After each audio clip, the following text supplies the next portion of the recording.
right. Hello. How are you? Welcome to the Otherppl show. My name's Brad Listi, and I'm in Los Angeles. I am delighted to have Roisin Kiberd as my guest today.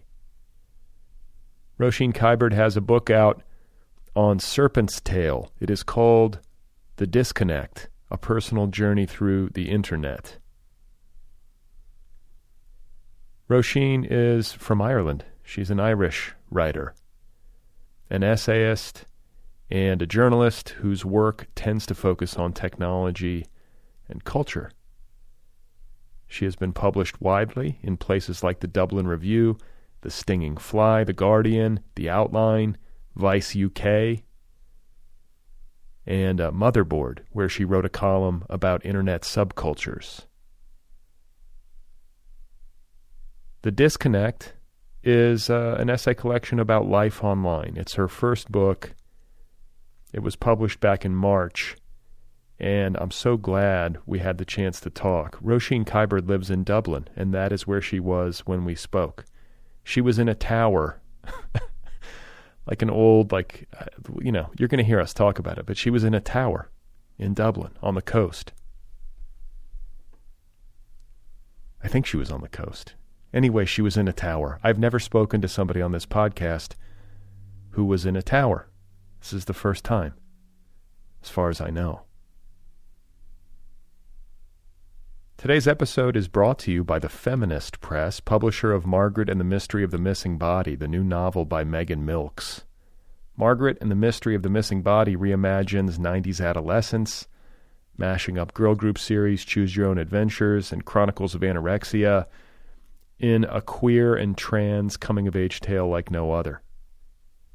This is an interrogation of girlhood and nostalgia, dysmorphia and dysphoria. It is a debut novel that puzzles through the weird, ever-evasive questions of growing up. Autostraddle calls it, quote, a delightfully weird and very queer reimagining of 90s YA nostalgia. Margaret and the Mystery of the Missing Body by Megan Milks, available from the Feminist Press. So, a quick book update. As many of you know, I have a novel coming out in May of 2022. It is called Be Brief and Tell Them Everything, and I've been giving regular updates on the publication process, just to kind of bring you along for the ride. And I think last week I mentioned that we're in the galley stage. Galleys are in production. A galley is an advance copy that goes out to the media in advance of publication. And as far as I know, last I was told galleys are in production. Maybe they're done. I don't know. But at last I was told they are in production. And I have until the end of this month to offer my final corrections on the manuscript, which is a bit nerve-wracking. And in my experience, every time I reread the book, I find something. And this goes for, my books that have already been published. You pick it up, you read it, you always find something. I don't think you ever read your own work and have a totally clean read, or at least I don't. There's always something that bothers you, that you want to change.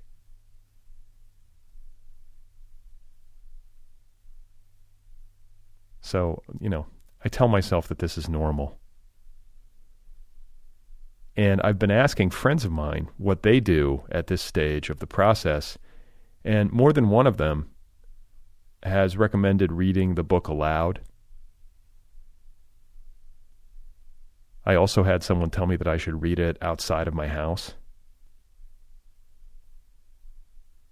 Like go out into the public and read it like an actual reader would read it. Go to a hotel or something and sit by the pool. Go to a coffee shop. Go sit on the beach or whatever. And this all seems pretty good. It seems rational. These seem like wise approaches. If there's a problem, it's that they're sort of mutually exclusive. Because if I read the manuscript outside of the house, then that probably precludes me from reading it aloud. unless I'm out in nature or something. Maybe I should drive up into the mountains or go sit in a forest and read my book aloud.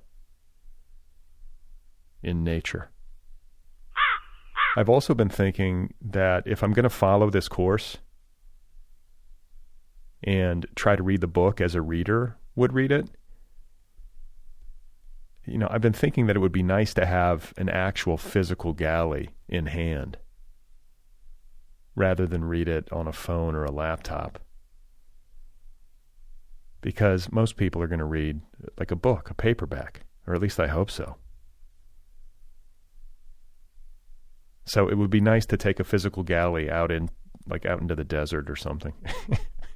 Sit in the sand dunes and read my book. But the thing is, I don't know exactly when my galleys will be arriving. I'm assuming by next week, but with Christmas coming and, the post office having its various troubles, I really have no idea when the copies would arrive. And, if I have to have this done by the beginning of January, then I'm running out of time. And once we get to Christmas Eve, I'm essentially checked out for a week because I have family coming into town. Both of my sisters. 6 kids. Like 6 kids total, between the two of them. It's going to be a disaster. So I guess I'll have to read on my computer. Or maybe on my phone. Maybe what I'll do is I'll do 2 reads. I'll read it aloud here in the garage, and then I'll go out into the public. Go out into the public? Who says that? I'll go out, outside somewhere, and I'll read it on my phone or something. And I'll mark down whatever corrections I think need to be made, and then I will be done with this book. And I'll have to let it go. I'll have to make peace with it at that point. Let the thing be what it is, and release it into the wild. Or prepare to release it into the wild. Again, my novel's called Be Brief and Tell Them Everything, due out in May of 2022. If you are a blogger, journalist, critic, podcaster in the literary realm and you would like a galley, just email me, letters@otherppl.com. So Roisin Kiberd is my guest. Her debut essay collection / memoir, I don't know how you categorize this one. It's a little bit of both. It is called The Disconnect, a personal journey through the internet. It is available from Serpent's Tail in a beautiful edition, I must say. I really love this cover and the quality of the workmanship. Workmanship? I'm having trouble today. Anyway, I am very pleased to share this conversation with you right now. Here she is, folks. This is Roisin Kiberd, and her book, one more time, is called The Disconnect. I was writing a column every week for the website Motherboard, which was Vice's technology website. I think it still exists, yeah. And I was writing a column for them called Forum Cop. It was basically about beefs on the internet. It was just covering all kinds of online conflict. And, in a slightly kind of sideways way, I was talking about community a lot. I was researching online communities. And I was also writing a lot of other more boring work and leading kind of a lonely, isolated life and doing all these things which in retrospect look so unhealthy, but which at the time I thought I had kind of all worked out, like a functional life. I was going to the gym at 2 a.m. every night and staying until 4 in the morning. And I was barely seeing any friends. And I was just working like crazy, always precarious, always uncertain what was going to happen next, and living almost entirely on the internet. And obviously 2016 was a pretty turbulent time on the internet, and specifically for anyone paying attention to online subcultures. That whole area was going from something kind of interesting and strange and I guess quirky, although that word gets overused. But I get a lot of comments from people when I told them that I was doing this. They'd be like, oh, you're so internet-y. And I think at the time they assumed it was like a world of cat laser eye memes and, you know, just memes and jokes. But obviously the alt-right was coming about at that time. And also the less extreme version of it was just people fighting all day, every day, and people moralizing all day, every day. I mean, it's a very simple way of putting it. And I'm pretty neurotic as people go. And I do have a tendency to paranoia, although less so these days, I hope. But to watch all that unfold and to be kind of quietly drifting off the earth and into all these obsessions, I didn't realize it, but I think I just lost perspective on life completely around that point. And then I got really, really depressed for weeks and weeks on end and didn't change any of these habits and ended up taking an overdose. And after that, I think, you know, we all have ways of sort of bringing our lives to the point of catastrophe so that we can then change them. So that was definitely one of those times. So after that, I went into a course of treatment for about 6 weeks. One thing written about the book says I went into a hospital for 6 months. It wasn't nearly so dramatic. I was just in an outpatients program for 6 weeks. I mean, still, that's not good. And after that, I started thinking that I needed to reframe my attitude to the internet in particular. It was when I got a sheet back. I did CBT with a therapist, and I got this kind of diagnosis sheet back, and it had things on it like 4chan, Twitter, alt-right. It was like the therapist that had to go and research all of these things just to talk about me and to talk about my problems. And it kind of occurred to me that this had just taken over my life in a really unhealthy way, and I was going to have to stop caring. Okay, stop caring about technology? Or you mean stop caring about all these like little like internet obsessions? Stop thinking about social media as reality. Right. And just regain contact with the present moment and with my own body, you know, because at the time I was completely denying basic things like the need to sleep or the need to eat 3 meals a day and see other people. You know, I was living this kind of hikikomori type existence, but to the outside world, it looked like I was doing really well because I was doing all this work, you know? Right. Well, you call yourself an emotional cyborg, a little bit of tongue in cheek, but you know, and you also, I think at one point, which I highlighted because I liked it so much, you call yourself a nun wedded to the internet. And, yeah, dedicated to the like digital god, you know? Yeah. But, you know, yeah. It's like we laugh and there is an element of like dark humor to it for sure. But taking an overdose, like making an attempt to take your own life and then going through, like you said, a course of treatment and coming to learn that, you know, a lot of your depression was either caused or intermingled with the amount of time you were spending with technology, and I think with social media in particular. Is that a fair characterization? Yeah. And I wanted to, I think it was around that time, or maybe it was a little earlier, that I read Mark Fisher for the first time. And he had a really big influence on me later because it struck me that a sort of mission in his work was that he was coming from a place of depression, which inherently skews your perspective on life. But he wanted to kind of put that on the table and admit to that up front, but then branch out from that perspective in the faith that there would be other people out there feeling the same. So, you know, I think it's in Ghosts of My Life. He starts by just saying, well, this was when I became really, really depressed, but I also started asking questions about why is culture fixed this way? And, you know, what forces are sort of all concentrating into the individual? I mean, he's coming from a place where he believes like mental illness is not on the individual. It's kind of socially constructed.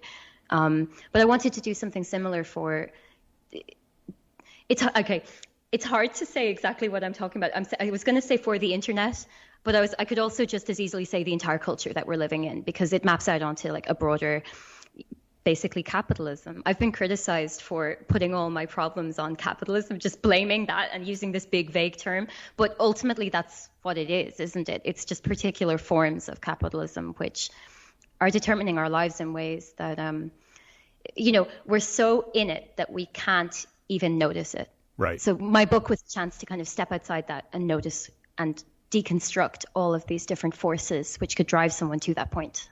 Yeah. So if we're going to continue with like the emotional cyborg metaphor, it's like a cyborg. Like this book reads like the emotional or the cyborg awakening into a kind of self-awareness.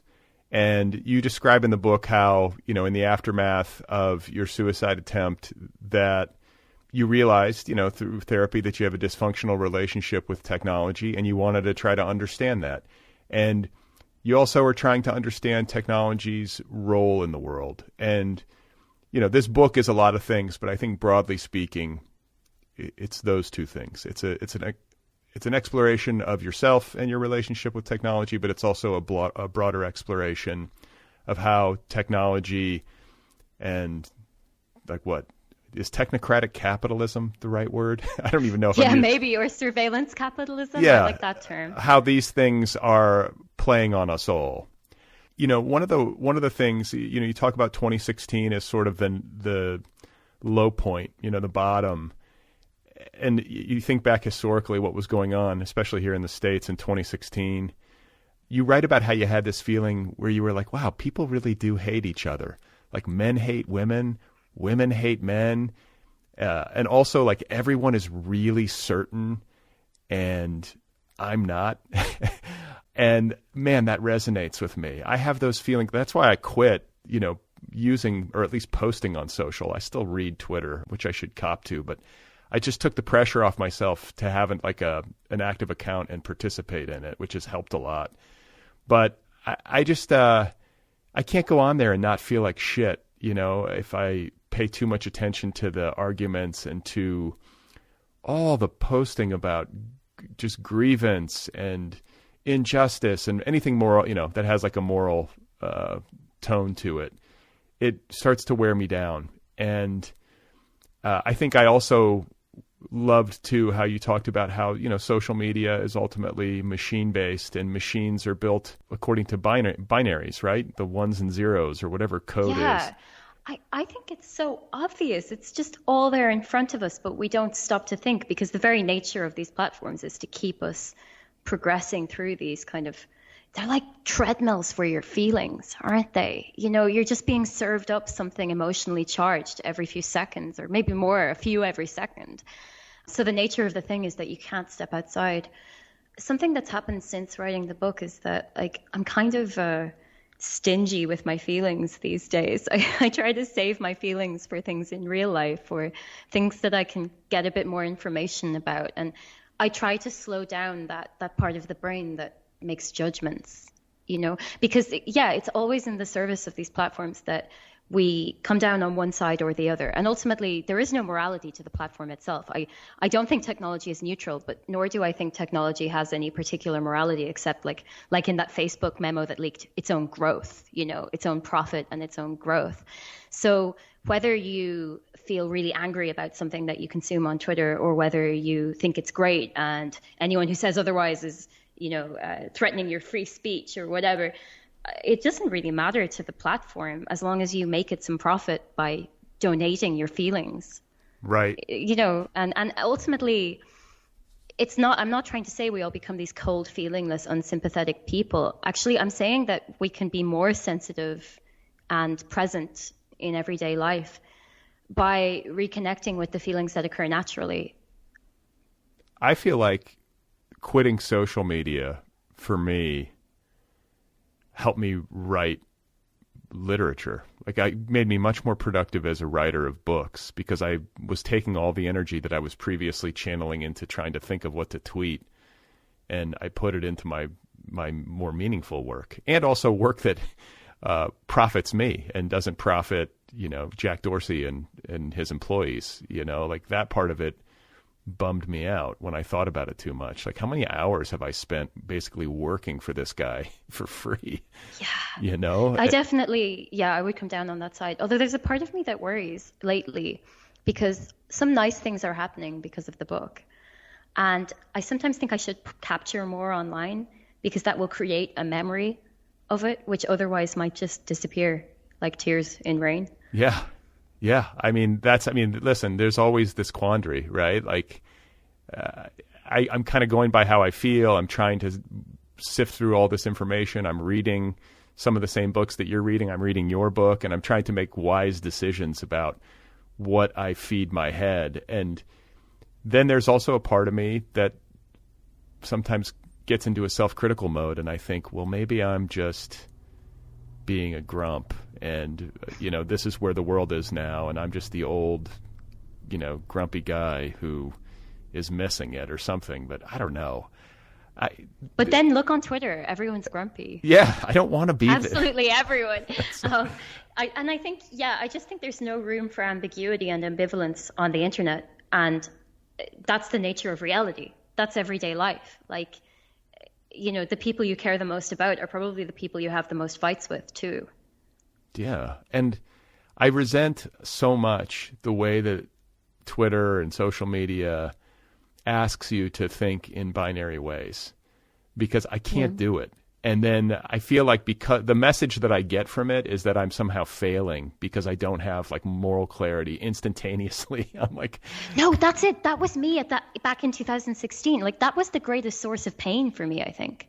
It was seeing these people who could sum up exactly what they were about in one line. Like, right. Now when I look back on it, I'm like, that's completely ridiculous. I think it reaches its peak horror in Tinder bios, where, you're expected to kind of stake your entire future on someone, like a picture and a line. Right. And what do you, like that, all of that missed me. I met my wife just before the dating apps took off. So I never experienced that except in literature. I read about people's experiences of it, and that's got to be its own special hell.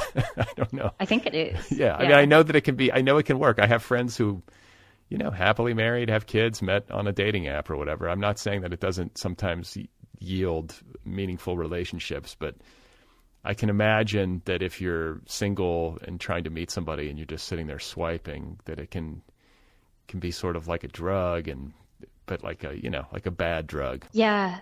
And it's funny you say about reading Twitter, because I'm in a similar position. Like, I made a real point at the end of the book to not go down the Jaron Lanier route and tell everyone to delete their social media. There's nothing wrong with that. Do it if it suits. But it's more just that I've been a journalist for nearly 10 years. And I think, these things help us in our careers, and they give you they've come about because the world is deeply unstable and employment is not a certain thing anymore. But they're still they are valuable tools for helping you, derive some sense of security that you have your contacts or something like that, And then there's the whole issue of much younger people who have just grown up around it, and it would be unnatural to them to not have it. And I'm not going to pretend to fully understand that, So I'm not going to tell anyone to throw away their phone. I did this event last week, and I spoke about how during the lockdown, I used this app I think it's made by botanists, called PlantNet, to learn about plants all around me and trees. Oh, right.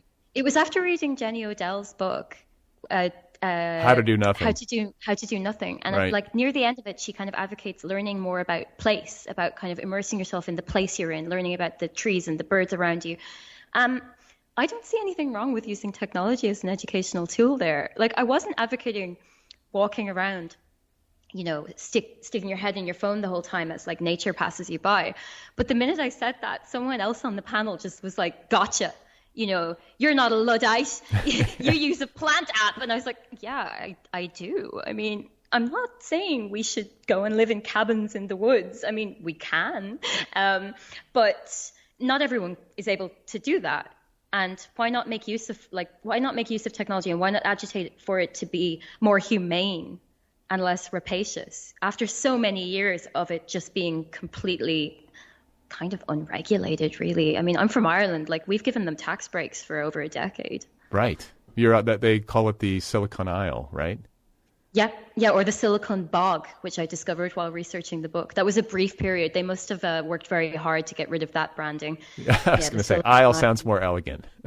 Yeah, it really does, doesn't it? And we have the Silicon Docklands as well, which is where I set one of my essays, the Night Gym. Right. That was in the Silicon Docklands. So you said you're not advocating for everybody to move off the grid into cabins. I might be closer to doing that than you are, but Good for you. We'll see. But I do want to make note of the space that you're in because I'm seeing stone walls. Where are you right now? I feel like we should talk about this. This is going to sound unbelievable and ridiculous.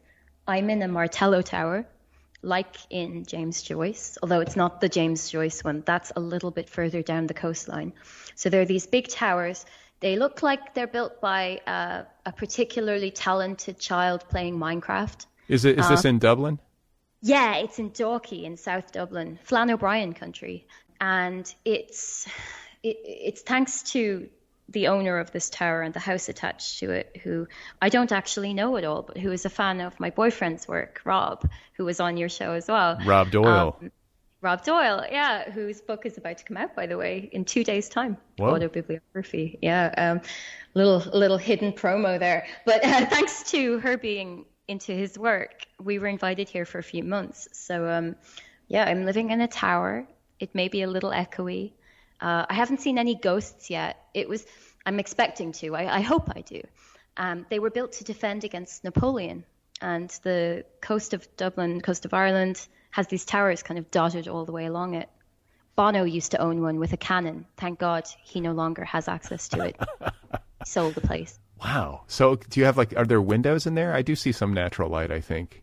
We have little turrety windows, like for shooting arrows out of. Okay, but you can look out and see the water. Is that what you see, or? Yeah, the water's on one side, and the lovely shimmering lights of the Dublin at night are on the other. And is it the heated? Sunsets, is it heated? Sunrises are beautiful. Yeah, actually, it has wonderful heating. I think they had the whole thing kind of renovated. You would have to, I would imagine. Yeah. Right? I think it would be quite bitter and miserable otherwise. As it is, it's like a luxury Viking kind of vibe. And also, this is going to ruin everywhere else I ever live in my lifetime. Right. It just will never be as nice as the tower. The tower is, it's pretty awesome. I'm and there's nice art. I'm seeing art on the walls and everything. Yeah, the art is from Finnegan's Wake. They're pages of Finnegan's Wake. Oh, wow. Okay. That have been drawn on. Has it been inspiring to live there, to writing wise, or are you just kind of are you actually just luxuriating and getting nothing done? I'd say it's a mixture of the two. Rob's been very productive. I'm actually a few thousand words from the end of a first draft of a book. I've no idea where it's going. It's a novel. I don't know if it's worthwhile or not, but isn't that the nature of the thing always? Right. There is a slight challenge, though, of how do we live up to this? We're in this beautiful environment. How will what we write ever be worthy of the grandeur of the tower? Right. With the Joyce legacy just a little down the coastline, down the road. You know? No pressure. No pressure. No pressure. No.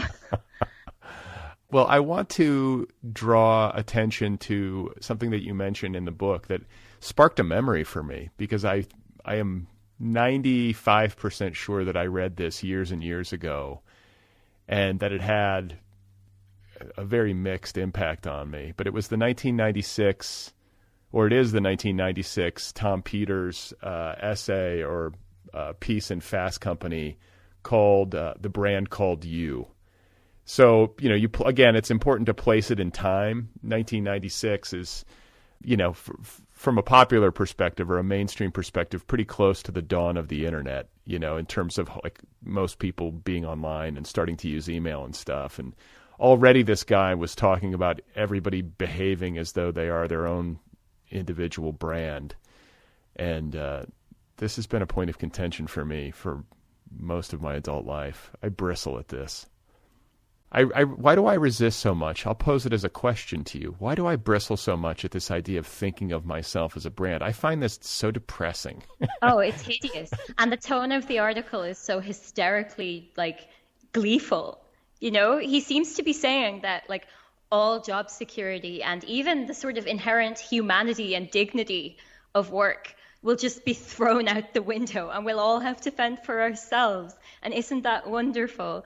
I don't even know how I learned about this article because, I used to work in social media marketing, in an ad agency. I wrote about it in the book. I represented a brand of cheese for a year, and I would just talk to people as cheese. And during that time, I did a lot of research on social media and on the kind of various philosophies that were behind it. And they were always these, what I'd call business ebook men. Buy my business ebook and sign up for this newsletter. And then he like gets your information and spams you for like 20 years or whatever. And, SEO was this kind of magical dark art, and they would promise to help you. But then by the time you mastered it, Google would change its algorithms or whatever.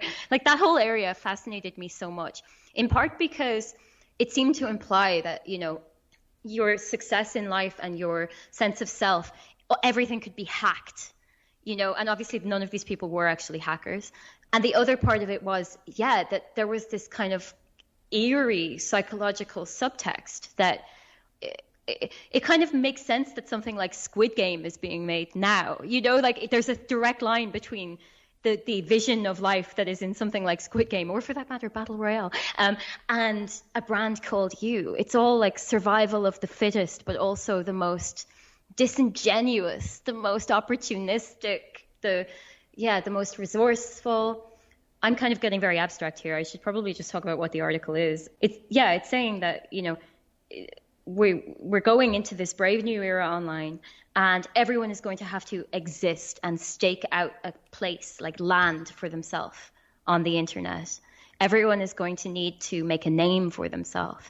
And it did strike me as fascinating, in part because it's kind of horrifying. You have to turn yourself into a brand and market yourself like a brand, but also in rapid kind of succession, all those things fell into place. You had the blog era, you had the sort of irony that came out of that, the obsession with authenticity. Like a thing that was in my book originally, but which got cut out, was I wrote a lot about Taolin and about the website Hipster Runoff. And like when Taolin and Altlit were kind of on the rise and then imploded so quickly, and Taolin survived it. And I've listened to him on your show as well, but I found him so fascinating. It didn't end up staying in the book, but to me, he did that really, really, really well. And in a way which retained mystery, because he was so cryptic at the same time. But then, we move away from the blog era. Facebook basically gives people too lazy or uncreative to make a blog for themselves or a creative identity the opportunity to do exactly the same thing by just filling out a form and signing up to their networks. And now we're in, this sort of domination era where there's been this corporate takeover of the internet. And I think every step of the way, what these services have done is offer people a way to create a self on the internet. It's very literary to me. Like self-fashioning is a literary concept, and the internet is largely a text-based culture. Everyone is fashioning selves on it. But the difference is it's all mediated through the biggest corporations we've ever known. And now AI and this idea of, prediction. So we're basically always just being trapped in what we did in the past. We're never evolving. We're never being challenged. We're just stuck in filter bubbles. Another book I'm reading right now, actually, because I'm going to do an event with him soon, is Grafton Tanner's new book, and it's about nostalgia. And he talks about that, how algorithms basically trap you in a kind of ideal self in the past. I think that's what's going on. It's very hard to break out of unless you just dispense with the thing entirely. And just to place algorithmic scrolling into the context of history, this shift happened in 2016, correct? No, earlier, actually. Earlier. It all shifts. So 2016 is interesting because it was the year of the algorithmic timeline, which I think I put in the book as well. But it was the year that we stopped seeing things as they were happening. There was this whole kind of idea at the beginning of social media, and it's in I Hate the Internet in a good way, I remember, where they sold themselves as revolutionary and that they were citizen journalism, that there was this social value to joining up to something like Twitter. But by 2016, they realized that if we just give people what they want to see based on what they've seen in the past, and we do away with that sense of chronological reporting, we'll actually retain them further, and we can build this kind of comfortable bubble to let people live inside. And very soon after that, you see the political implications of that. You see like extreme divisions along the way. But to me, that's fascinating because it's like our whole sense of time was skewed, how we were, perceiving reality and news and even events among our like close circle of friends. Everything was completely openly being mediated now by algorithms. Okay, but that was 2016, am I correct? That was 2016. Okay, because that is momentous. It is, yeah. That feels very momentous to me, particularly with the benefit of hindsight. And I, before reading your book, did not know that was the time. I mean, just as the 2016 election is taking place, people are becoming siloed in their algorithmic timelines, being fed posts and stories that both confirm their biases, but also agitate them and keep them on the platform, whatever platform they happen to be on. It's so funny how, I mean, even when we think back on various scandals that have come out with social media, like I always think of just the term Cambridge Analytica, you know, that like there was this kind of fear cultivated around Cambridge Analytica. But it's like, no, Cambridge Analytica wouldn't exist were it not for Facebook.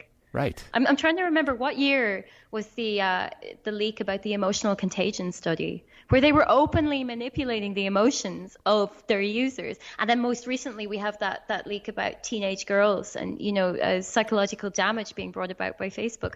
It seems so obvious. How could something this powerful ever not have those effects? I don't think, too, though I think it's coming to light more and more each day, people realize how sadistic these companies are.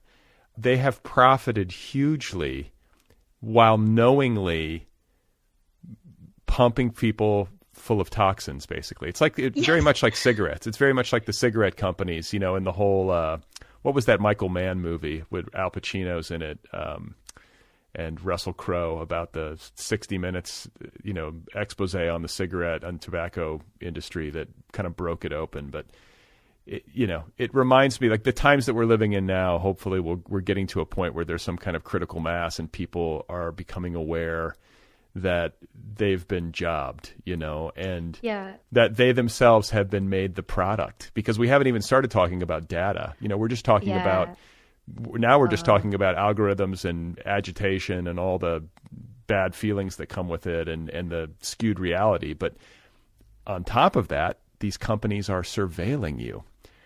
You sign up to their networks and then they start watching you, and then they track every single thing you do and sell that data to other corporations that then prey upon you in advertisements or whatever it is. You know, I don't even know how all the myriad ways that my data might be used to I don't know, it freaks me out to even think about it, but perhaps you have additional insight there. No, probably no more than the average person. I mean, I did a ton of research on it, though, but the place that I kind of took it in the book was to its latent horror, you know, its potential for horror, this idea of this fractured self existing on servers, you know, like a doppelganger. That's something I'm obsessed with at the moment, just the kind of whole cultural phenomenon of the doppelganger. But in the context of the internet, that's exactly what it is. It's a digital doppelganger. You know, the image that I always come back to is the idea of the shadow profile on Facebook, where even if you resist and you don't actually sign up, they'll create an outline of you and they'll gradually fill in all the details just by, you know, getting your friends. Like, that's how these algorithms work. It's not about like listening in on your phone, although I'm sure that does happen. I mean, there is like evidence of that happening and it being shared with third parties by Apple even. But, you know, the slightly more immediate threat is the fact that they are predicting your behavior based on your connections, based on this kind of big web that you are part of, to the point where they know you better sometimes than you even know yourself. But that self, that kind of digital doppelganger, is built entirely on your behaviors within that system. It's a vision of your future based on your past, and it's laden with all these biases and commercial interests. And, you know, I think we've yet to see, but in coming years, we will see how these things are actually coming back onto us, how they're shaping our reality off the screen. Because I suspect they are. I suspect they're limiting us. They're, you know, clearly emotionally manipulating us. And I thought it was a funny thing for me then to end up, and I put this at the beginning of the book because that's the time in which it happened, but I got diagnosed with emotional instability, you know? So I have a kind of lifelong mission now of managing my emotions. So I'm more sensitive maybe to this than the average person. You know, I have to be. And this thing is just there, always waiting to make me have extreme feelings. Right. The ideal user of these services is someone who is emotionally unstable. You write wonderfully about Mark Zuckerberg, who is the most successful social media CEO from a capitalistic standpoint. I want to get into the kind of common threads that so many of these CEOs tend to have. We'll start with their interest in biohacking. I think of like Mark Zuckerberg talking about how much he loves meat. Have you seen these videos? That's a personality trait, liking meat. I feel like it's kind of a thing among the kinds of bros that I'm talking about. They like have an unusual passion for meat. And they also have this kind of, performed austerity. There is the Jack Dorsey, like 1 meal a day fasting plan, the like 7-mile walks to work, the guru's beard that he has. And by the way, this austerity, like you said something that I thought was very astute, where you're like, some aspect of like, to give an example, Jack Dorsey's fasting and, denial of self or whatever has to do with guilt. I thought that was a pretty astute psychological read that I hadn't fully thought about before. But you then go on to describe the clothing. And of course, like by now it's like, we think of the tech CEO and what do we think of them wearing? It's always like a hoodie and like sandals or whatever it is. It's always like very dressed down, very simple, kind of austere wardrobe. And it's also a uniform. They wear the same shit over and over again. And there's menace in that. Let's talk about the menace that lives inside of these kinds of calculated self-presentations. When you say menace, it just made me think about, did you see the TV series Devs? No. It's Alex Garland. It's about quantum computers, but it absolutely captured that menace. But yeah, in my book, it's a similar, that there's a Bruce Sterling phrase, gothic high tech. There is something kind of monk-like and sinister about that extremely controlled austerity. I mean, there's a few different ways to look at this. With Dorsey, I see an eating disorder personally, but I'm not in any place to diagnose that. But like I lived with that myself for probably about a decade, actually, give or take a year or two. And it's all about control, isn't it? And it's all about fear and trying to find control in little bits of your everyday life to satiate like that, to help address that fear. When I see Jack Dorsey, I mean, it kind of peaked a few years ago where there was that article calling him the Gwyneth Paltrow of Silicon Valley. And it just looked like someone running from his own reality every single day, immersing himself in icy water and near infrared saunas and 1 meal a day and walking 9 miles. It also kind of reminds me of this kind of horrible story that I had to study in college by Flaubert on Cœur Simple. You know this one? No. That ends with the parrot flying over the woman. But she's kind of becoming a saint. It's like the self-abjection of the saint. And she's this like scullery maid who is depriving herself and withering away. I think he's just withering away in plain sight. I think like in the book, I have this chapter then called Bland God, Notes on Mark Zuckerberg. And it's about then the figure of Mark Zuckerberg. But there's a kind of, I see like Dorsey and Zuckerberg as two sides of the same coin. Like in the middle of them, they both share the fact that they are at the head of this vast, like kind of force of cosmic horror in terms of its vastness, in terms of its power, its ability to shape the world, its ability to do all the things that they claimed they were doing when they started out. Like, we're going to change the world. Are you really? Are you prepared to handle what happens when you change the world? When everyone looks to you as the person who changed the world, are you really ready for that? And then you see someone like Dorsey who just looks insane, frankly. And yeah, I mean, that's the answer. No, he can't handle it. He needs to go on a silent retreat. No shade at people who go on silent retreats. I'm sure it's really good for you. And probably, like, judging from listening to me, you can guess I probably wouldn't do very well on a silent retreat. You never know. You never know. Maybe, who knows? People change. But with Zuckerberg, I think it's kind of the opposite. He embodies that cosmic horror. He is the blandest human being. Like, he's basically a sim. He's like a character from The Sims walking around. Like, he's barely even a person. But that's the thing he's crafted. Like, I'm not trying to attack him here. I'm saying the public image he has put out is just one of the ultimate generic normie. The ultimate, like, his clothes, they're normcore. I write about that, like that word. I love that word. And it seems fascinating to me that, you know, he has dedicated his life to mapping and anticipating human behavior and everything that makes us human, while refusing to let us know anything about himself. Maybe there is nothing there. Maybe. In the book, I compare him to the whale, like in Moby Dick, this kind of void of whiteness. And when you get close to it, it blinds you because it's incomprehensible. But ultimately, like the question at the center, of the kind of core of that essay is this question of like, it's like Kanye, like no one man should have so much power. What does it mean when someone has that much power, specifically psychological influence, when someone steers that ship? What becomes of them?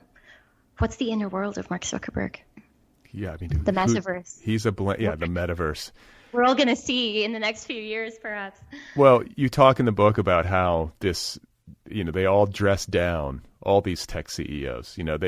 It's like this, it's like fuck you outfits. Like they don't have to dress up for anybody, and it's also a way to conceal their will to profit.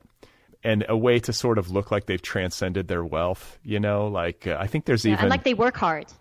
Yeah. Do you think they want to indicate that they work hard, or they want to look like they don't? Yeah.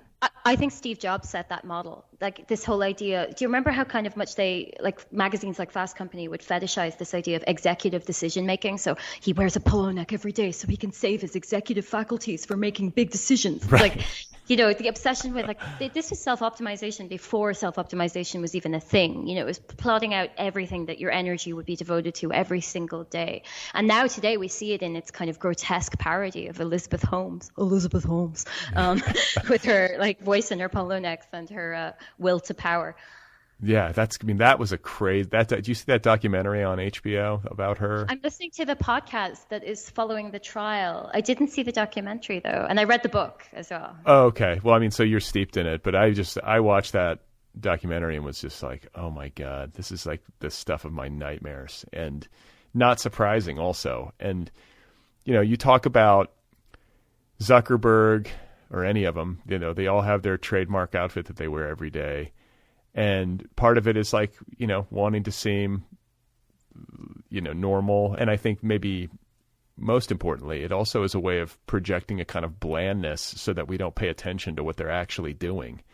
You want to, if you're just walking around in Adidas sandals and a hoodie, this guy couldn't possibly be a fundamentally sadist. Decent, inoffensive. Right. Like if you go around dressed like some kind of vampire deviant person, I mean, no one's going to trust you to helm this engine of cosmic horror and power and be the richest person in the world. In so many ways, Zuckerberg's dress sense has set the tone for an entire generation. I see it playing out in how people much younger than me dress, and I think it's got to do with the thing he created, which is surveillance capitalism. I mean, it exists in other forms as well, but it's the fact that if you're going to always exist under surveillance, you want to look as blameless and generic as possible, so I'm 32 years old, and when I went to I would still be into kind of weird vintage clothes and stuff, and I don't really get the whole sportswear thing that just everyone wears now, but I had this kind of weird experience this weekend. I went to my the first kind of gig in Dublin for I'd say 2 years or whatever, post COVID. It's all back now. I still felt a bit uneasy about it, but then I've had COVID, so I guess I am the new flesh, so no going back. Right. And I have the vaccine, so total mutant here. I was going to say, speaking of transcended, look at you. You're Teflon. I'm shedding the vaccine everywhere I go. It's great. Picking up Wi-Fi from all those tests up the nose. Right. But no, so we went to this gig, and it was a mixture of kind of people in their 30s, people in their 20s, maybe even a few younger.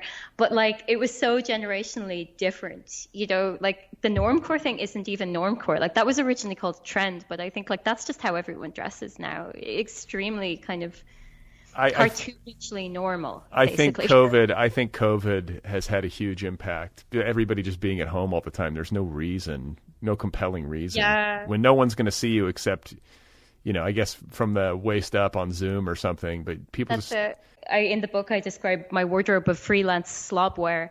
I basically live in yoga clothes and stuff in days off. But then now, especially because COVID stuff is relaxing. And especially when the book was coming out, I was like, no, give me drama. Because I think when you look at it, you'll notice, like, especially in Ireland, in the literary community, there's this kind of studiously austere, worthy style of dress where everyone just wears jumpers and like glasses to look like a writer. And I was just like, no, I want drama. I want like I look at pictures of Truman Capote and Joan Didion, and I'm just like, yeah, that's it. That's like, it. Dressed up, yeah. Wear a suit. I mean, guys used to look a lot better, I got to say, just on an average basis. Everyone used to wear suits and hats and stuff. And well, it's all about bodies now. I noticed that at that gig as well. It was, what's his name? Jeff Mills, that the Detroit DJ came over. But there were definitely men who were fond of their meat out that night. Fond of their what? Their meat? Fond of their meat. Yeah, meat as personal trait. Yeah, you could see it. Like, they were all these big hefty people. You could tell they were into MMA and all that. What is it? I mean, because I mock these things and recoil from these things, but I also pay attention to these things. Same. Yeah. And so it's like, there's I feel like Tim Ferriss is a purveyor of a lot of this stuff.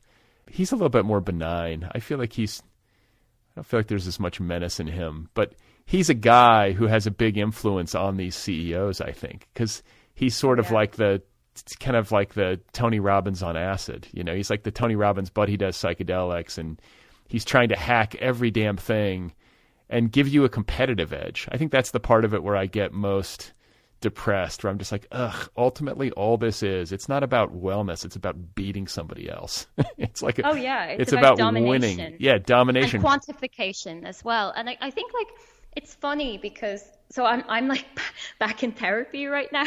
I decided this was the year I would do this. So I was like seriously all in and stuff. And I used to think all of these things in myself, these traits, like, because I share a lot with those dudes, those meat dudes. Like, I used to want to control, quantify, track every aspect of my life. Like, I was the biggest control freak. And it was as though I was there in reality, but I wasn't. I was never fully present because there was always like a counter running in my head. Like, oh, you did this today, so you have to do this. Like, you have to spend an extra hour on the treadmill or something, all this nonsense. And, ultimately that's not very rewarding. And I burned out on it and went through various other things. And I'm very different now. But I relate to it.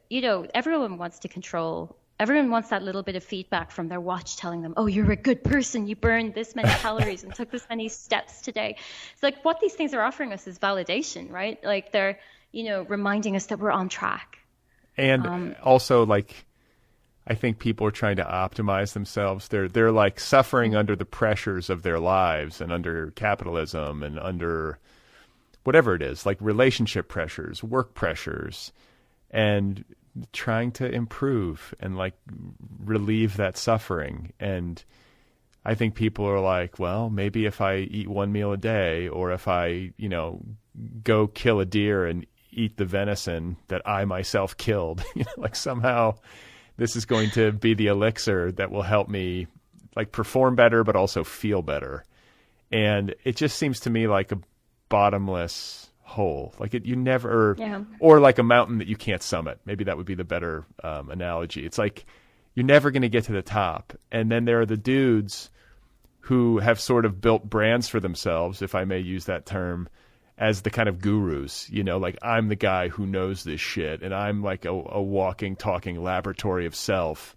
And if you follow me, you're going to get an edge because I'm going to share all the cool information with you. It's never ending.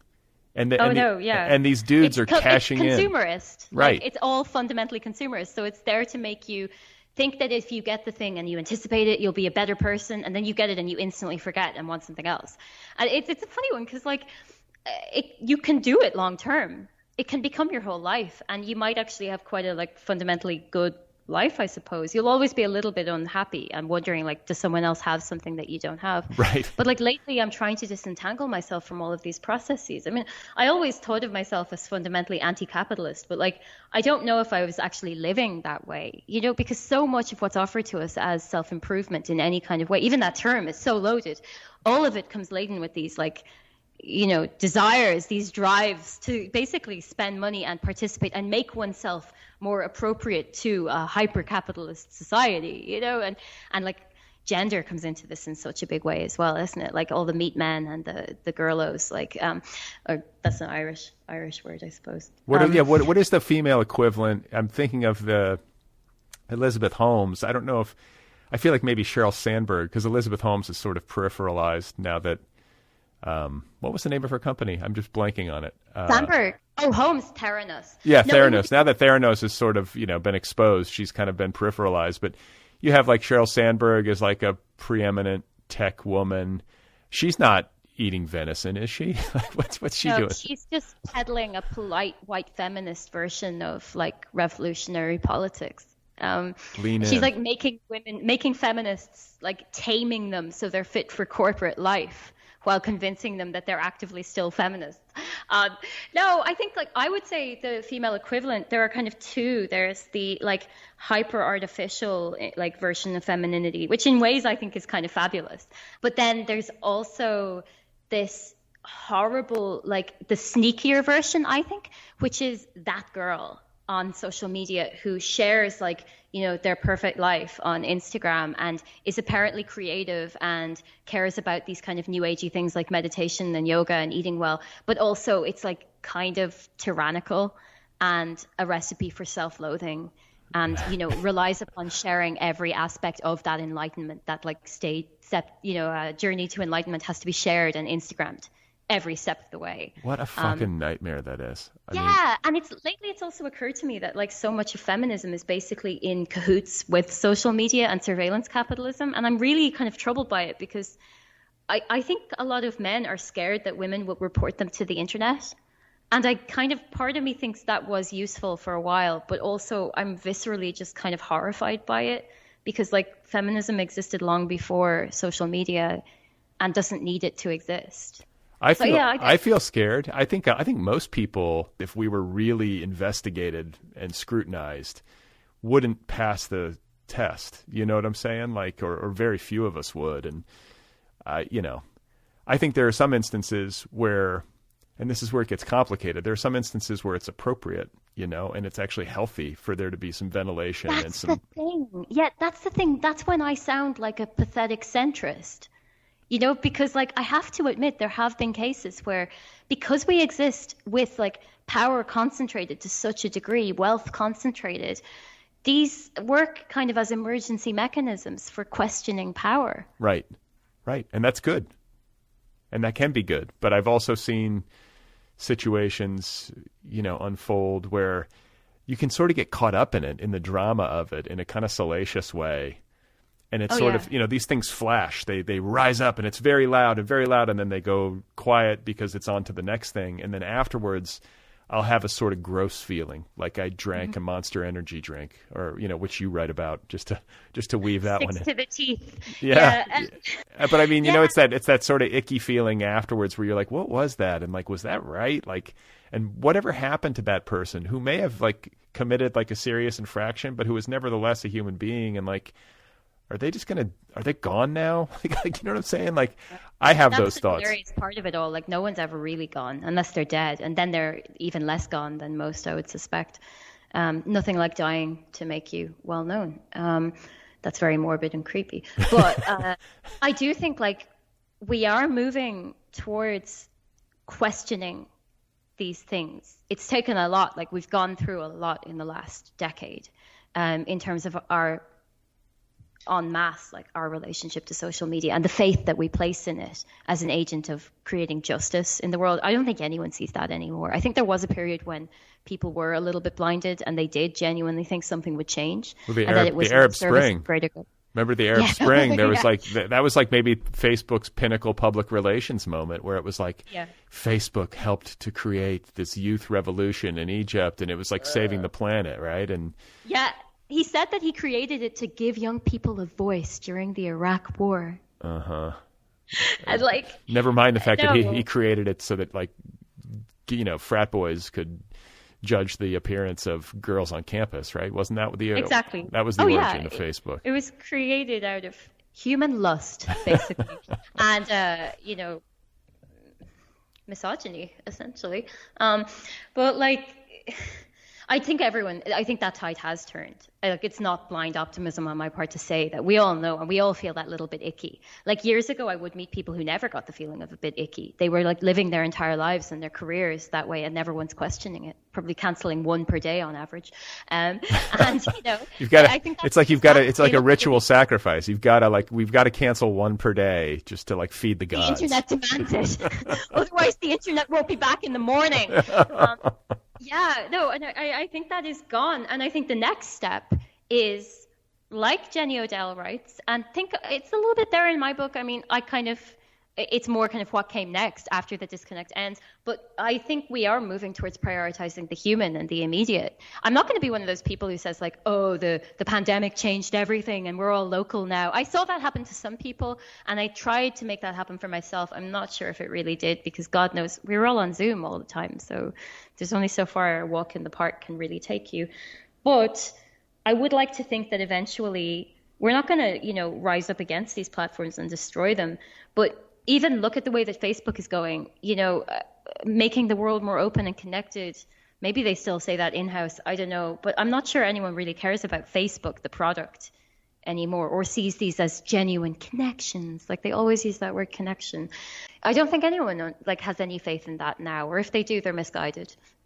Yeah, I think some people, like the more like run-of-the-mill, maybe older users of social media, like they use it to just like look at pictures of like their nieces and nephews and grandkids or whatever, and maybe that delivers a sense of connection. Like, well, this is how I keep in touch with my family, kind of thing. Yeah. But exactly. For the more, I think the more constant and sophisticated user who's like really integrated into these platforms, it becomes a lot more and a lot less than that kind of at the same time.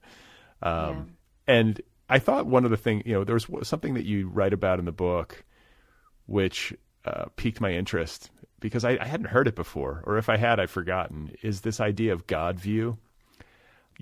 We've spoken about the power that has been bestowed upon these social media CEOs like Mark Zuckerberg. He can look at a community of 3 billion users. How many people are on Facebook nowadays? I don't know how many it is. I think it's around 3 billion, but then the numbers change when you count things like WhatsApp and Instagram. Oh, right. So he's got a God view of humanity, essentially. Mm-hmm. And they're processing data on every single user, and they're able to crunch those numbers and get a feel for trends, individual behavior. I mean, I don't even know how all of that works, but I can just thinking about it a little bit gives you kind of vast ideas about what it could mean. If you have the right computer scientists and the right data scientists like working on it. But like that part of it wasn't a surprise to me, because it was like, oh yeah, of course they have a God view. He's got 3 billions of users to sort through their data and to make decisions accordingly. But the part of it that got me was the fact that what they're selling to the average user is a very truncated God view, like a very small, tiny God view. That's what these platforms afford all of us. We all have our little mini God view of our little timeline and our little collection of friends and social media associates. Like, can you talk a little bit about that and how it affects the user, the average user? Yeah, it's funny thinking about it now. It's as though social media has so much in common with those civilization games, like where you can have a God view too, where you have this little community and you watch them grow. I think the view that Facebook affords its users in particular, it's so inherently solipsistic, because you've got this menu of people who you can pick up and put down again. Like, you can just take up a conversation with them and then just put it away the minute it gets boring. And I think we all understand that. Like, that part in a conversation online when you watch like the ... appear, and then they drop off and they're just like, they can't be bothered anymore to talk to you. I think I want to say, because that really is like a very common human experience that doesn't get articulated very, very much, which is even when you're texting with somebody you're close friends with or a family member, there's a point in the text where it's like, oh shit, like who's going to extricate first? Like who's going to end this? And like, how are we going to end this? And it's like, it's like you want it to be artful and delicate, and I don't want them to feel like I've just walked away, but I also don't want to feel like I've been walked away from, you know? I know. And I was always someone, when I got my first phone, I remember, I've always been someone who tries to write good text messages. Yeah, me too. Yeah, it just feels important, doesn't it? Like this is this little opportunity to write something good, like that gets sent to a friend or someone. And I'm much more comfortable with what I guess is called like asynchronous communication, where it's not as real time. Like I'm really uncomfortable with WhatsApp. I don't have it. I don't like it. I've never used it. It's awful. I hate that. Like it's that pressure of communicating in real time. It just freaks me out.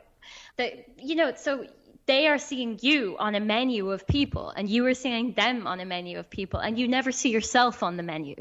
You are just the god of your world on Facebook, and everything is tailored to you algorithmically. Right. So simultaneously, yes, well, it is kind of connecting you with the world, but it's connecting you with the world on these skewed terms, where you expect everything to be exactly what you want, because algorithmically it's conditioned to be that way.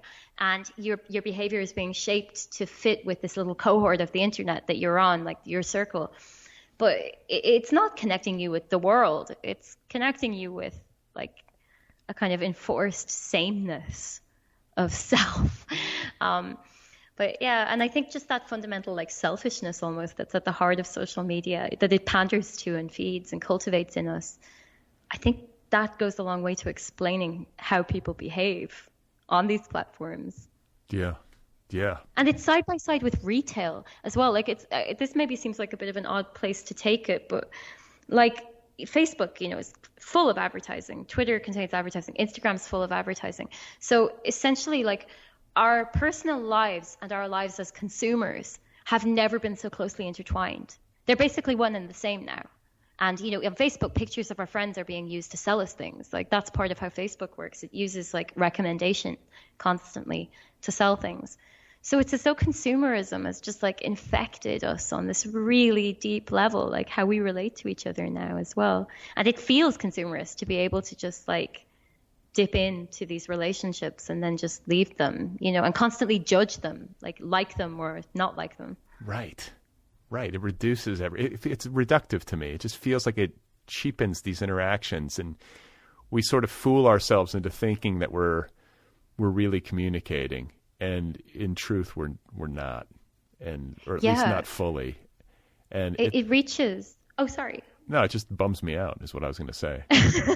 Me too. It reaches its kind of apotheosis I think in Tinder. I think in dating apps, like not things like OkCupid back in the day, but modern dating apps where, you basically have a second to assess someone and then you just throw them away. And I think that's why like incels and, these deeply misogynistic online communities have formed, because these guys understand that they are disposable. What's interesting is that they've copped on to something that all of us should know, which is if we live this way, we are disposable. We make ourselves disposable. Like we're only good for our data. It's like Soylent Green, like we are what it's made of. Right. And they have absolutely no interest in our welfare. Okay. Because I wanted to get to this next, is that, you write about your experience with these dating apps, and something that really struck me in this section of the book was how dating app CEOs never admit that they have a huge hand in creating the future of civilization. From a procreative standpoint, relational standpoint, I mean, this is really how a majority of people, or at least a lot of people, especially young people, try to meet a life partner these days, right? I mean, they're on these apps and they're swiping. I know everybody gets sick of it. I mean, like I said, this missed me just because of my age and generation and life circumstances. But I've heard enough people talk about it over the years to talk about how like they do it for a while and then it just becomes annoying and depressing and they stop and then they might go back, But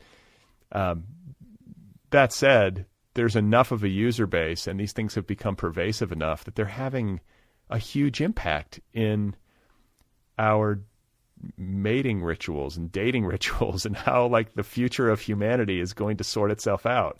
And that level of responsibility is not copped to. Yeah. And the side effects are truly disturbing, because I would see a direct correlation between like what I was talking about just there and then like mass shooters, and also on a less dramatic level, just extremely troubled people out there in the world, doing various things, having various influences on other people's lives. I kind of took this from Berardi a lot, like Franco Bifo Berardi. He has this book called Heroes, where he kind of draws a line between dating apps, reality TV, mass shooters, like online misogyny, hikikomori, all of these things. And I mean, I guess like the common thread is this competition, the urge to win. And I think it also maps onto things like the meat men and the quantified self and all of this stuff, because it is all about looking for control.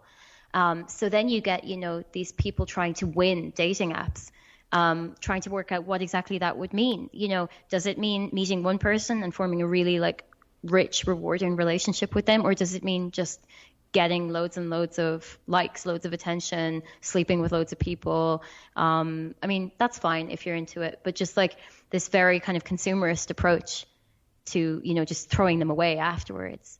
And then it goes to this deeply paranoid place of like men trying to create formulas for winning, where, they're never good enough. And you basically just can't win, because ultimately it's not you versus other men, it's you versus the system, and you'll never feel good about yourself.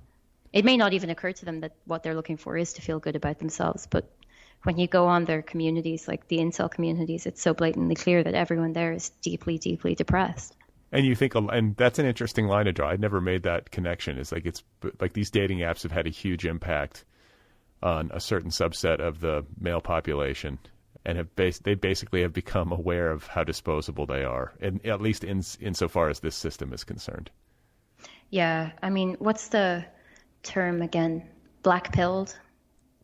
Like, there are degrees of it. There are some people who are just peak nihilist, and then there are some who are just casually, but maybe they still have faith that they can win this thing if they just get, a joy implant and take some creatine and level up, some of them are blatantly enjoying it. They're probably psychopaths. Who knows? Right.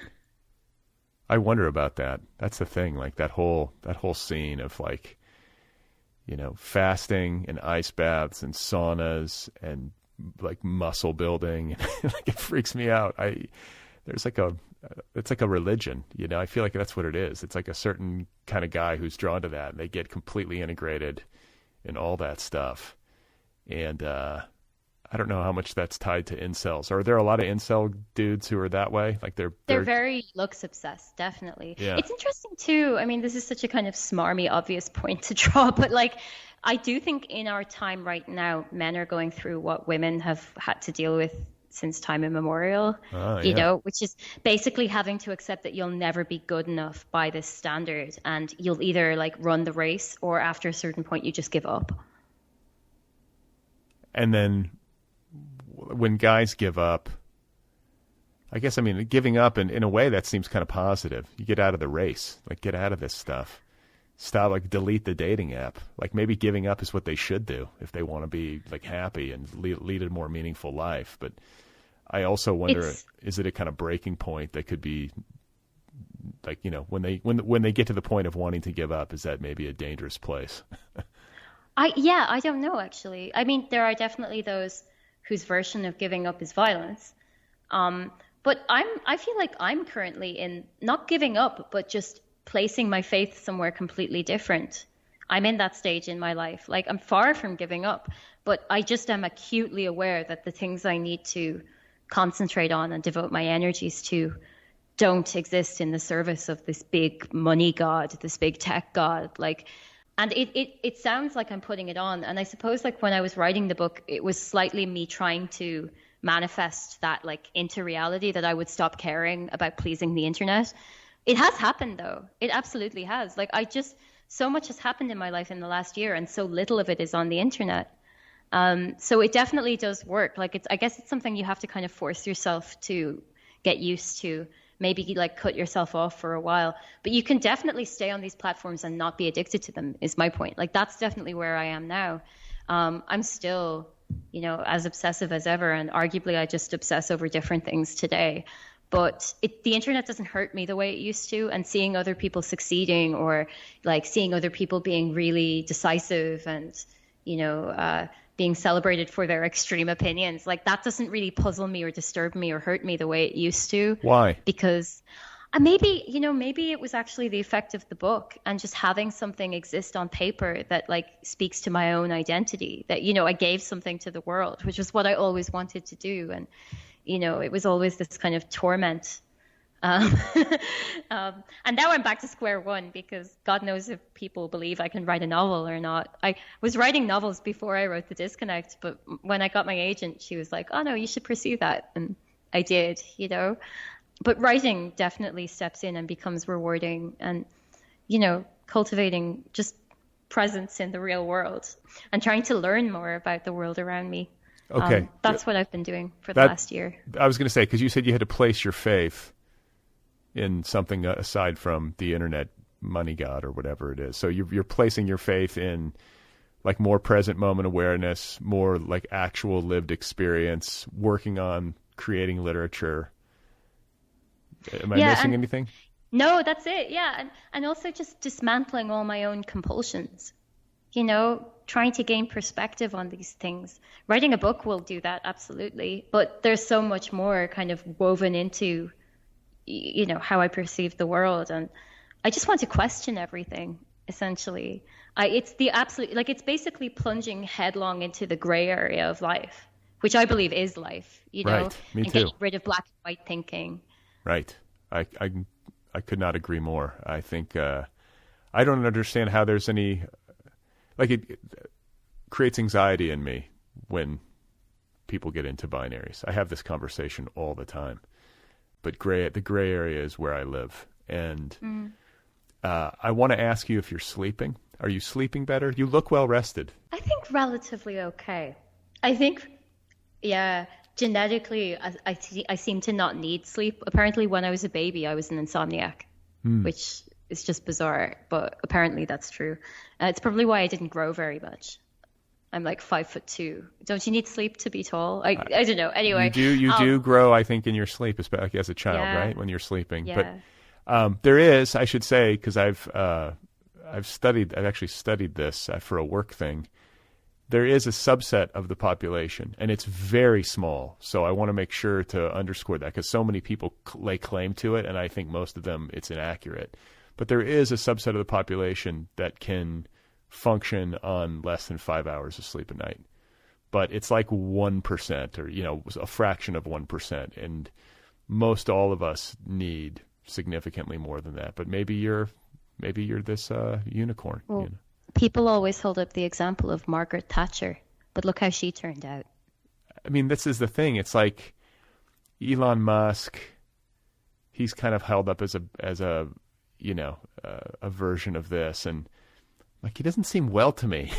No. Like seems like he's a mess in some ways. Yeah, he doesn't seem like he's very grounded. Like he has that kind of slightly unhinged quality, which comes from like depriving yourself of the basic fundamental things that we all need. Yeah. I mean, it's like, I don't know. I think like once you read about what lack of sleep does to the average person's health, I mean, it's terrifying.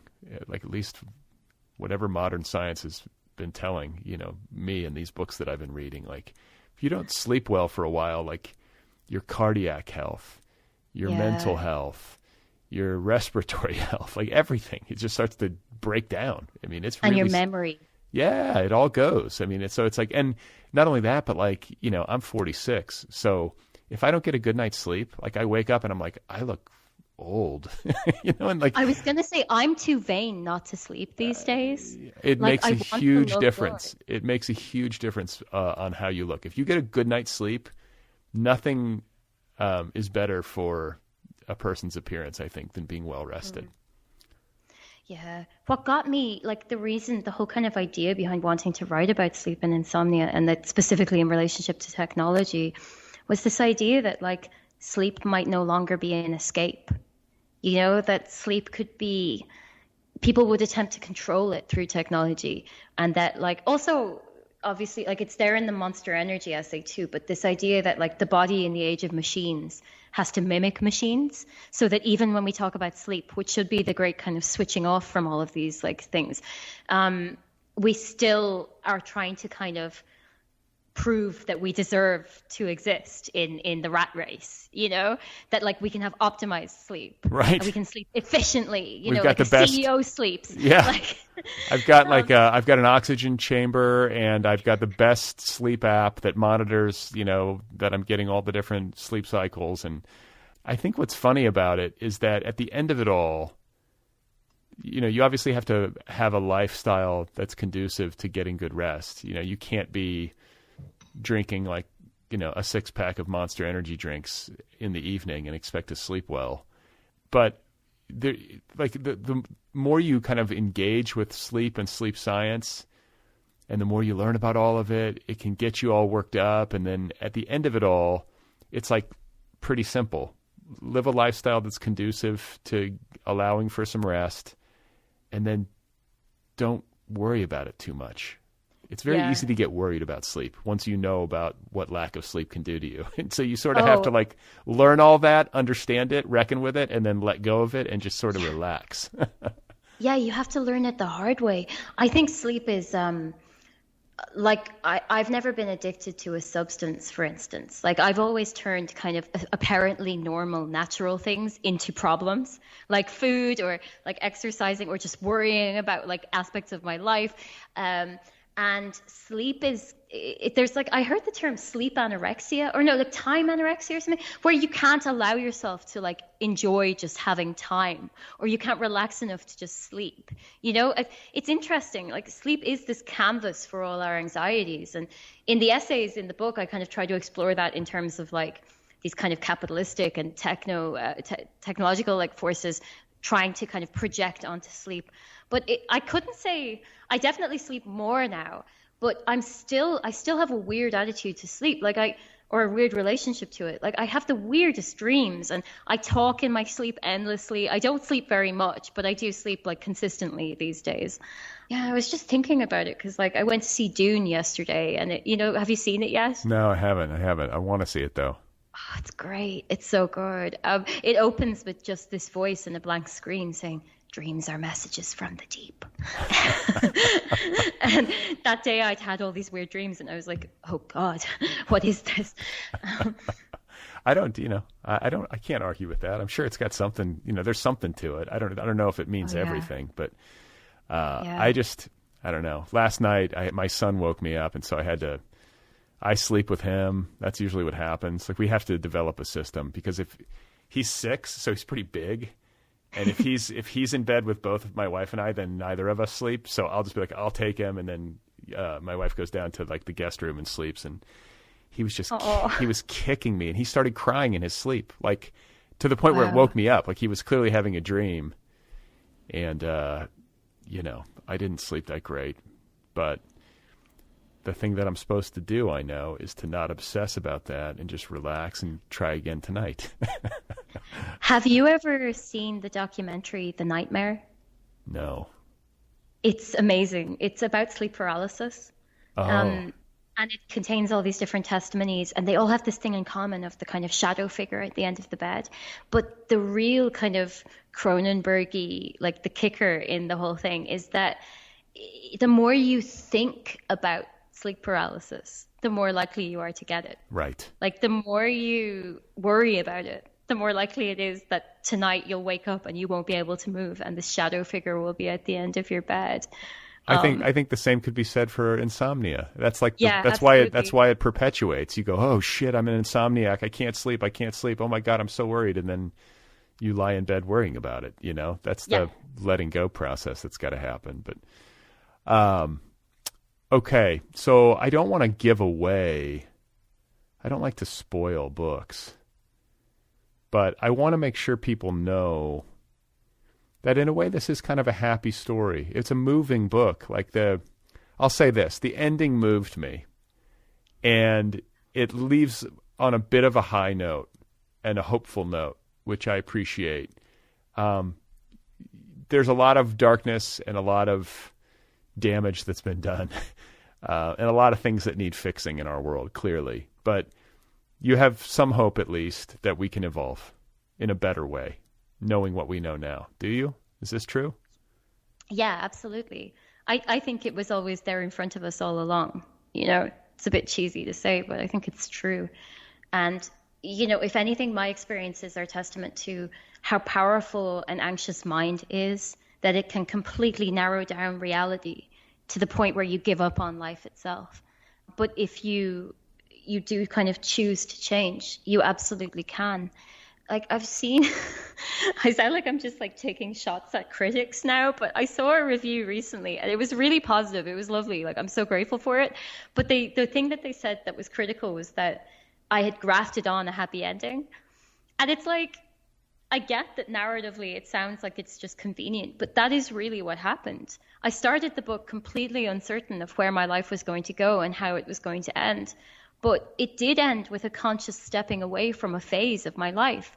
You know, it really is just a journey from extreme loneliness, not even just kind of in terms of not seeing friends enough or whatever, but just isolation and alienation of the mind, to just consciously stepping away from it and taking a chance, you know, and also changing my life in various ways. The writing of the book itself helped to really kind of solidify these things. Like I just know now what I'm not, you know, and I the thing that I thought was my identity, it absolutely is not the case. It is the result of all of these forces outside myself. It is the emotional cyborg issue, where part of this is just technology. Part of this is what you choose to immerse yourself in every single day. And if you take action, you can have a very different life. You know, it does all come down to perception and what you're doing with your time. And I'm not saying I'm perfect, you know, and I'm not saying this magical Instagrammable enlightenment arrived, because it really didn't. I have all these other things that I'm focused on now. And, you know, I have problems and I have moments of great happiness. But the difference is I feel like I'm on a track, you know, I'm on the right track. And I'm putting my time into things which to me seem worthwhile. So, yeah, it's funny. I mean, like, we're all changing all the time. You know, it's just about taking action, like taking kind of control over how you're changing and resisting being changed by things which aren't in your best interests. I hope you're making use of that tower on Instagram to make everybody jealous of your perfect tower life. And I haven't put it on Instagram yet. What a wasted opportunity. You could be like, oh, hey, hello from my tower in Dublin. I know. I should do. But the thing is, it's so big. How do you take a picture of a tower? It's called a wide-angle lens, I think. I need a drone. Yeah, you need a drone in your tower. There you go. Just you. I need an army of drones. And I think there's something, the word simplicity comes to mind.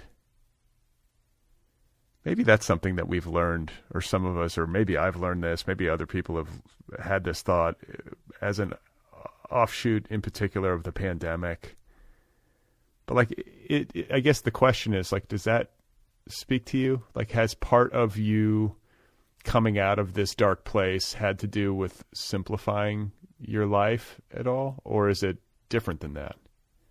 Definitely simplifying my priorities. Honestly, one of the things that's helped me in a really big way is doing yoga.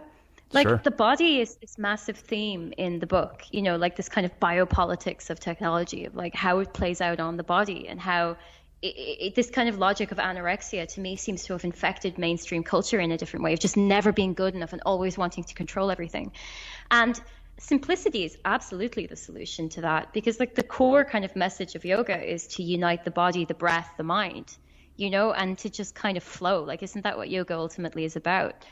And when you kind of pursue that for a while, I mean, for a while you're just kind of showing up, but then you gain this resilience in yourself where you can't just be sort of blown away, you know, by something. And when you're in touch with your body, when you actually kind of grounded and centered, because the thing that used to be in my life in a big way was a kind of horror of being alive.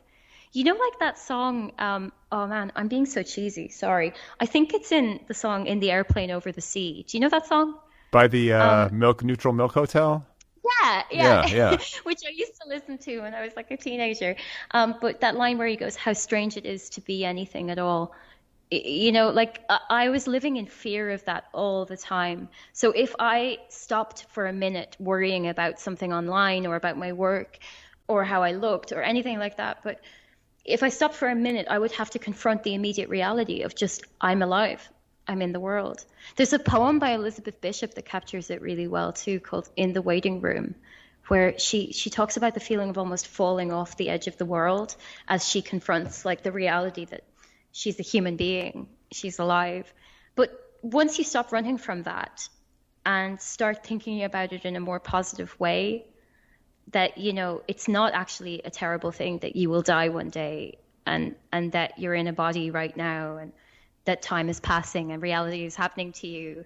Maybe this is something that comes naturally to a lot of people, but it didn't come naturally to me. But once I stopped fighting that, I didn't need technology to kind of enforce my identity anymore. I didn't need that escape anymore. I could just sit with myself. How much yoga are you doing? Try to do it every day. Some days it's an hour. Some days, today it was 45 minutes. Some days it's only 20 minutes. Okay. But I do feel like it has passed that point where it's crept into my daily life. Are you a yoga person too? Yeah, I have been my whole adult life. And like, I don't want to be like a proselytizer, but this is the thing. It's always a risk. Like, I'm so wary of even talking about it. Exactly. But it's such a fact that it benefits you. I also call it, we can put it in a different context that might be a little bit more palatable and cool, is like, I always joke, I'm like, it's like if you do a good yoga practice, it's like taking a bong hit, but you're not paranoid afterwards. Yes, or like doing mushrooms. Yeah. I honestly think they're very comparable. Yeah. Like after a good one, when you get in Shavasana and you're just like, wow.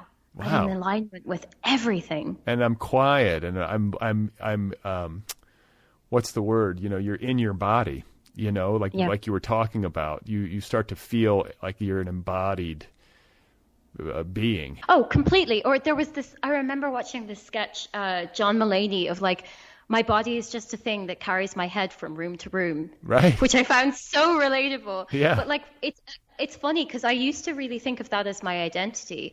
And now I don't really have panic attacks anymore. And I don't take my meds anymore. And it's not just I'm like, I've stopped taking my meds. It was like they were as needed, Yeah. But it doesn't occur to me to do that anymore because I have this entire kind of toolkit of stuff that I can just do instead to address the anxiety. Yeah, but the thing is that the yoga is your meds. Like if you stop doing it, watch what happens. Exactly. Exactly. Like I've noticed that the more I kind of delve into reading about yoga, the controversies seem to go really, really deep. Like there are all these conflicting messages about like, because there are all these arguments that like India exported yoga, like they kind of took the ancient thing, but then they remade it for export. And the other thing I've read is that it peaked with kind of anxiety building to war. That like it was about training young people to be strong in case war happened, which is so at odds with how I imagine yoga. Like I genuinely don't know anything about this, by the way, but I've had a weird kind of like coming around to it because I went to this school as a child that it's called the School of Philosophy, but they taught us yoga and they also taught us meditation and Sanskrit and like ancient Greek. It was very alternative. Wow. But then when I got out of that school, I kind of rebelled against all of these things and went really heavy into, living in London and working in social media and being really cynical about everything and like experimenting and, all this stuff. But it took ages to kind of let my guard down again and go back to this thing, which essentially makes you be really sincere, and risk looking like an idiot and also risk looking like you have terrible hamstrings, right? Which I still feel a little bit of paranoia about trying to get over it. Yeah. But once you do get past that, it's great. Yeah. Yeah, that's true. Yeah, like there's some embarrassment involved. Like just like walking to a yoga class in Los Angeles as a guy like me, like just walking around with a yoga mat, you're like, oh, I'm that guy. People driving by are just like, look at that fucking guy. I know it, but I have to just let it go because I want that bong hit, or whatever you call it. Gotta have that bong hit. It's good. The stretchy physical bong hit. But like, look at fucking gym culture. Like, how dare anyone laugh at yoga when they're literally running on a machine? Right. Like when they're And doing, like, when I first joined the night gym, and even before that, I was going to the daylight gym, and I would do these weight machines that only build one muscle. So you end up with like one popping out bit of your arm because you've not trained your whole body. Like, it doesn't even make sense as a way of exercising. It's techno-solutionism is what it is. Like, you have everything you need. Just do body weight exercises. Don't do the lat machine and then the bicep machine or whatever. Like, none of it makes sense. That's a good what did you say? Techno-optimization? Oh, techno-solutionism. It's like, we have a machine for that. Are your lats lacking? Right. We have a machine. Right. All you need is a mat and, an hour. Yeah, and your breath, and you're good. Well, I'm happy that you're doing well, especially in light of all that you describe in the book where you weren't doing so well.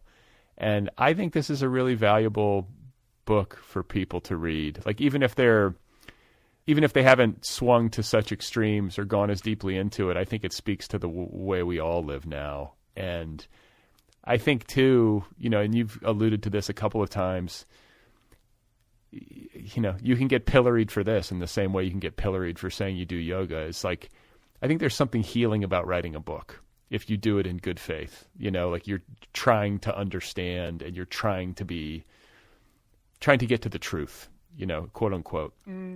That's certainly been my experience. It doesn't make life perfect, but it does have like a real healing effect. And it seems like this has been the case for you to put it down on the page. And I hope, selfishly, since I'm now like a fan, that you will remember that and keep doing this kind of work because, we need more of it. That's so kind. And I'm really glad you picked up on that because it was definitely a mission in writing the book, gaining some kind of perspective, which possibly, we don't have in everyday life because we're in the moment and it's happening to us. But writing gives us perspective on things. And I'm really taken with like the most old school approach to writing an essay of all, which is like to try, like that whole Montaigne thing, like I know nothing. Right. To go in just knowing nothing and curious, and then just exhaust that curiosity, take it as far as you can, be honest with yourself, be honest with the world around you and with your reader, and see where that can take you. And I really do think as well that like, if you are honest, then you don't have to worry. You have nothing to hide, even if you don't find an answer by the end, which is almost certainly what will happen, or it will be complicated. You'll still know that you just did the job as best you could, and you furthered some kind of like, here's where I get all mystical and all, but like the sort of, alternate reality of the written word, like in Yeats, like Byzantium. Or in T.S. Eliot, he talks about tradition. This idea that like literature will outlast us all, and it has a sort of sense of time all its own. And if you're sincere and you interrogate and you don't just try to kind of meet some trend, or impress people, then you will have contributed to tradition. And what comes next will be altered by you in some tiny way probably. But like, that's what I'm doing it for, Well, that seems like the perfect place for us to end. Congratulations. Best of luck on your novel. Can we get any hints about what it entails, or is it still too early? Paranoia, doppelgangers. I hope it gets to print. I really do. Okay. Well, I do too. And I wish you well on it. Best to you in your Irish tower, and best to Rob as well. We're going to declare war on Bono's tower soon. The cannon is coming in the post. We got one on Amazon. So. I have my money on you guys. You guys are vicious, and I know you will destroy him. Rob has the war spirit. Don't leave Rob with a cannon for long. He's a dangerous man. Be careful. All right, listen, it's great to meet you, and we'll look forward to seeing whatever comes next. Thanks so much.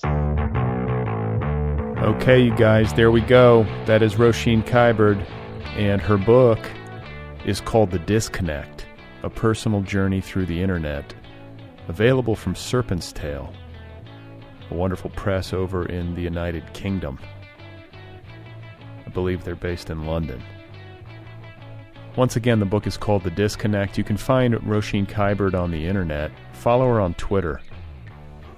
I believe her handle is at Roisin Kiberd. Let me double check that. Yeah, that's it, at Roisin Kiberd.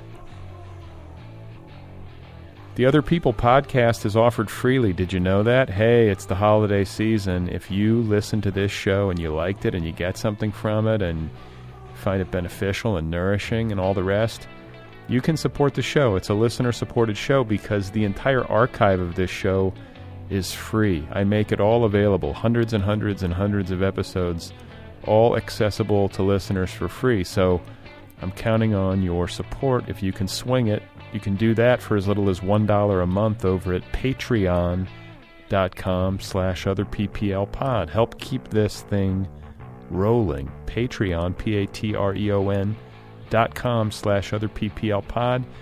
Again, for as little as $1 a month. That's it. Just throw $1 in the hat every month. $3, $5, $10, $20, and so on up the scale. There are different tiers, different levels of support. As you move up the scale, you can get stuff. A book club membership, a t-shirt, a tote bag, a coffee mug.